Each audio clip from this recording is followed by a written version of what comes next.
aimed at helping hungry children is under review next week at the South Dakota State Legislature. Beth Warden continues our State House 2024 coverage by looking into the cost of the bill and how it could bridge the gap for some families. Hey there, Beth. Hi there, Cordell. Federal funds pay for the free or reduced lunch program. For some families who don't qualify for the completely free meals, the struggle with food insecurity is continuing, and meals for the kids are sometimes skipped. A Sioux Falls representative is hoping that a bill she is introducing can make a difference. We are trying to solve childhood hunger in our state.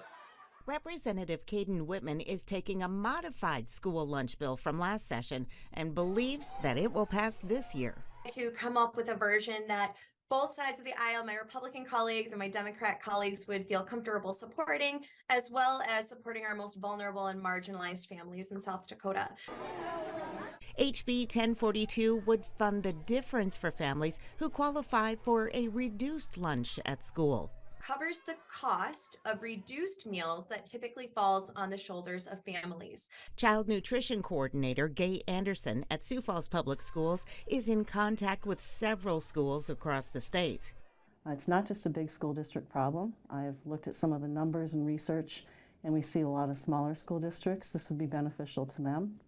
Sioux Falls Public Schools chose to use financial reserves to fund the balance of reduced lunches this year, but it's not sustainable long term. It'll be about $120,000 out of our reserves to cover the cost of these meals for our families.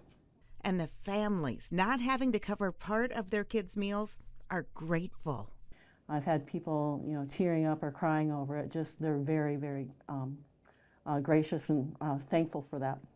Representative Fred Deutsch says part of the problem is that parents are not completing the school lunch forms, and the bill would not solve that issue. Deutsch continues by saying this bill does nothing to solve that problem. It won't put food in the tummy of one additional child. Anderson sees things differently. This does affect hungry children. More of our reduced kids are participating in meals with us now, so that's gone up significantly for us. And so we're taking care of a group that wasn't being taken care of necessarily. The person that suffers is ultimately the child.